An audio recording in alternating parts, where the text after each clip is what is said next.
നമസ്കാരം. മഠത്തിലെ രുചിയുടെ ഒരു പുതിയ വീഡിയോയിലേക്ക് എല്ലാവർക്കും സ്വാഗതം. ഇന്നത്തെ റെസിപ്പി വളരെ സിമ്പിളായിട്ട് ഒരു കുക്കർ കുറുമ. ഇത് ശരിക്കും ബ്രെഡിന് അതുപോലെ തന്നെ പുട്ടിന് നല്ലതാണ്. ചോറിൻ്റെ കൂടെ പോലും ഞാൻ ഇടയ്ക്ക് ഉണ്ടാക്കാറുണ്ട്, കഴിക്കാറുണ്ട്. പക്ഷെ ചോറിനെക്കാട്ടിലും കൂടുതൽ ടേസ്റ്റ് പുട്ട്, അതുപോലെ തന്നെ ബ്രെഡ്, ചപ്പാത്തി, പൂരി, അതുമാതിരി ദോശയ്ക്ക് ഒരു കുറുമ പറയാം. ദോശയ്ക്ക് ഈ കോമ്പിനേഷൻ വളരെ നല്ലതാട്ടോ. ക്യാരറ്റ് ഉണ്ടെങ്കിൽ എടുക്കാൻ എൻ്റെ കഴിഞ്ഞിരുന്നു. ഉരുളക്കിഴങ്ങ് എടുത്തിട്ടുണ്ട്, ബീട്രൂട്ട് എടുത്തിട്ട്, പച്ചമുളക്, ഒരു കഷ്ണം ഇഞ്ചി, 3 തക്കാളി, അതുമാതിരി തന്നെ വെല്ലുള്ളിയുടെ കുഞ്ഞുള്ളി നമ്മുടെ കിട്ടിയപ്പോൾ വാങ്ങിയതാണ് കേട്ടോ. അങ്ങനെ ഒരു സവാള എടുത്തിട്ട് അപ്പോൾ എല്ലാം കൂടി അരിഞ്ഞിട്ട് നമുക്ക് കുക്കറിലിടാം. മഞ്ഞൾപ്പൊടി ഇടാം, കുറച്ച് മുളക് പൊടി വേണമെങ്കിൽ ഇട്ടാൽ മതി, അതുപോലെ തന്നെ ഉപ്പിടാം. എന്നിട്ടൊരു 3 വിസിൽ കേട്ടോ. അപ്പോൾ ഞാൻ എല്ലാം കൂടി കുക്കറിലേക്ക് ഇട്ട് കൊടുത്തിട്ടുണ്ട്. ആവശ്യത്തിന് മഞ്ഞൾപ്പൊടി ഇട്ട് കൊടുത്തു, അതുപോലെ തന്നെ ഉപ്പും കൂടി ഇട്ട് കൊടുക്കാം. ഇനി കുറച്ച് വെള്ളം കൂടി ഒഴിച്ചിട്ട് ഒരു 3 വിസിൽ മതി കേട്ടോ. അപ്പോൾ ഇതിലേക്ക് അരയ്ക്കാൻ വേണ്ടിയിട്ട് നല്ലോണം ഒരു 2 കൈപ്പിടി തേങ്ങ കേട്ടോ, നമ്മൾ ക്വാണ്ടിറ്റിക്ക് അനുസരിച്ച് എടുത്തോളൂ.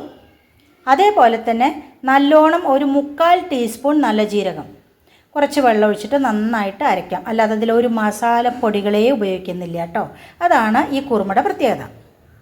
ഒരു 3 വിസിൽ അടുപ്പിച്ചിട്ടുണ്ടായിരുന്നു, തുറന്ന് നോക്കാം.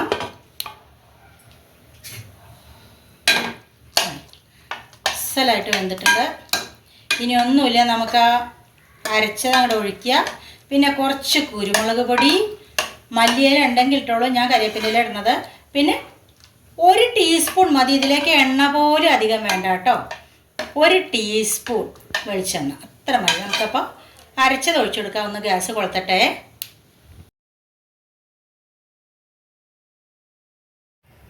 അപ്പോൾ ഇതിലേക്ക് ഒരു 1/2 ടീസ്പൂൺ മതി. ഞാൻ ഇവിടെ തന്നെ പൊടിച്ചതാണ് കുരുമുളക് പൊടി.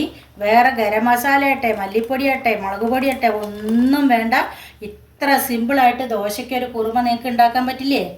ഇതേപോലെ ഉണ്ടാക്കി നോക്കൂ, എന്നിട്ട് ഫീഡ്ബാക്ക്സ് അറിയിക്കൂ കേട്ടോ. തിളച്ച് വരട്ടെ. അപ്പോൾ കണ്ടോ, നന്നായിട്ട് തിളച്ച് വന്നിട്ട് ഉരുളക്കിഴങ്ങൊക്കെ ഇട്ട കാരണം നന്നായിട്ട് കൊഴുക്കും. പിന്നെ കുറച്ചൊരു ഗ്രേവിയോട് കൂടിയാണ് ദോശയ്ക്കൊക്കെ ആകുമ്പോൾ നല്ലത്. കരിവേപ്പിൻ്റെ ഇല ഇട്ട് കൊടുക്കാം. അതോടൊപ്പം തന്നെ നമുക്ക് കുറച്ച് കസൂരി മേത്തി, അതിട്ട് കഴിഞ്ഞാൽ ഒരു പ്രത്യേക ടേസ്റ്റാണ്. ഗ്യാസ് ഓഫ് ചെയ്ത് കൊടുക്കാം. ഇനി നമുക്ക്, ഞാൻ പറഞ്ഞില്ല, വളരെ കുറച്ച് കേട്ടോ, ഞാൻ 1/2 ടീസ്പൂൺ എണ്ണ ഒഴിച്ച് കൊടുത്തിട്ടുള്ളൂ, അത്രയും മതി.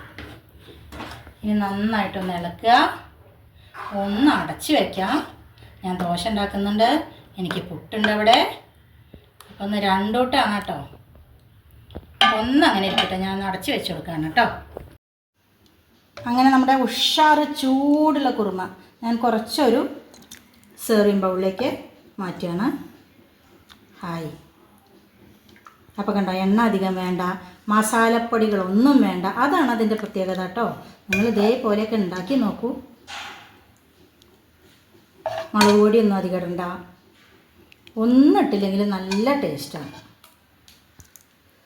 ജീരകം, നാളികേരം അരയ്ക്കുക, പച്ചമുളക് നല്ലോണം കീറിയിടുക, എരിവിനനുസരിച്ചിട്ട്. ഞാനൊക്കെ ഇത് വെറുതെ ചായക്കൊക്കെ എടുത്ത് കഴിക്കും. ഇങ്ങനെ ഉണ്ടാക്കി കഴിഞ്ഞാൽ ഈ ചൂടിലേ നല്ല ടേസ്റ്റാണ്. അപ്പോൾ കണ്ടോ, എല്ലാവരും ഇതുപോലെ ഉണ്ടാക്കി നോക്കണം. എന്നിട്ട് എന്തായാലും ഫീഡ്ബാക്ക്സ് അറിയിക്കണം കേട്ടോ. അപ്പോൾ ഞാൻ രാവിലെ ചിരട്ടപ്പുട്ട് ഉണ്ടാക്കിയേ. അപ്പോൾ രാവിലത്തെ കഴിക്കൽ കഴിഞ്ഞതിൻ്റെ ബാക്കിയാണ്, അതുകൊണ്ടാണ് കേട്ടോ. അങ്ങനെ പൊട്ടിച്ചെടുത്തിട്ടുണ്ടായിരുന്നു. ഗോതമ്പ് പുട്ടാണ് കേട്ടോ. അപ്പോൾ കറി നല്ല ചൂടുണ്ട്, അതുകൊണ്ട് പുട്ട് കുറച്ച് ചൂടാറിയാലും പ്രശ്നമൊന്നുമില്ല. അപ്പോൾ ഈ പുട്ടിൻ്റെ ഒപ്പം ഗോതമ്പ് പുട്ടായാലും ശരി, അരിപ്പൊട്ടായാലും ശരി, നല്ല ടേസ്റ്റാട്ടോ ഈ കുറുമ. അപ്പോൾ അതങ്ങനെ ഇരിക്കട്ടെ. അപ്പോൾ കണ്ടോ, ഒന്നാം തരം റോസ്റ്റ് കണ്ടോ, കണ്ടു കഴിഞ്ഞാൽ തന്നെ അറിയണില്ലേ, നല്ല ചൂട്. അപ്പോൾ ഈ റോസ്റ്റിൻ്റെ ഒപ്പം നമുക്ക് കഴിക്കാൻ പറ്റിയ ഏറ്റവും നല്ല ഒരു കുറുമയാണത് കേട്ടോ. അപ്പോൾ ഇവിടെ നന്നായിട്ട് അങ്ങോട്ട് അറിയാലോ, ഞാൻ കറി വിളമ്പണത് പിന്നെ വേറെ പറയേണ്ട കാര്യമില്ലല്ലോ. ഇങ്ങനെ വെജിറ്റബിളൊക്കെ നന്നായിട്ട് കഴിക്കണം. ഇനി രണ്ടാമതെടുക്കാമല്ലോ. അപ്പോൾ കണ്ടോ, നല്ല ആവി പോണ കുറുമി ചൂടാ റോസ്റ്റും. എന്ത് വേണം ഇനി? അപ്പോൾ പൊട്ടിക്കട്ടെ. കണ്ടോ, റോസ്റ്റ് പൊട്ടിക്കുമ്പോൾ തന്നെ ശബ്ദം കേൾക്കാമല്ലേ? ഒരു കഷ്ണം ലതികയെ കിട്ടിയ തിരക്കടില്ല. അങ്ങനെ തോന്നുന്ന കുറേ ആൾക്കാരുണ്ടാവും കേട്ടോ. അപ്പോൾ ഇത് അവർക്ക് വേണ്ടിയിട്ട് എല്ലാവരും കഴിച്ചോളൂ. അതുപോലെ തന്നെ പുട്ടിലേക്കും വളരെ നല്ല കോമ്പിനേഷനാണ്. ഞാൻ നേരത്തെ ഒരു 2 മിനിറ്റ് മുന്നേ ഒഴിച്ച് വെച്ച കാരണം കണ്ടോ നല്ലോണം കുതിർന്നു. ചോറിൻ്റെ ഉരുള മാതിരി ഇതാട്ടോ പുട്ടിൻ്റെ ഒപ്പം നമ്മുടെ കുറുമ. അപ്പോൾ പുട്ടിൻ്റെ കൂടി ഇങ്ങനെ ഉണ്ടാക്കി നോക്കൂ.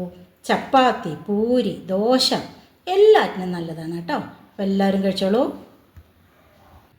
ശരിക്കും ഇങ്ങനെ കുറുകിയ മാതിരിയാണ് ഉണ്ടാക്കുക എന്നുള്ളത്. അത് വെറുതെ കഴിക്കാനും ഇപ്പോൾ 4 മണിക്കൊക്കെ കട്ടൻ ചായയുടെ ഒപ്പമൊക്കെ നല്ല ടേസ്റ്റായിട്ടോ കഴിക്കാൻ വേണ്ടിയിട്ട്. അപ്പോൾ എല്ലാവരും ഉണ്ടാക്കൂ. എന്നിട്ട് ഉഷാറായിട്ടൊരു കട്ടൻ ചായ ഉണ്ടാക്കും. എന്നിട്ട് അത് കഴിച്ചു നോക്കൂ കേട്ടോ. എന്നിട്ട് ഫീഡ്ബാക്ക്സ് അറിയിക്കണം. മറ്റൊരു പുതിയ വീഡിയോ ആയിട്ട് നാളെ കാണാം. അതുവരേക്ക് ടാറ്റാ.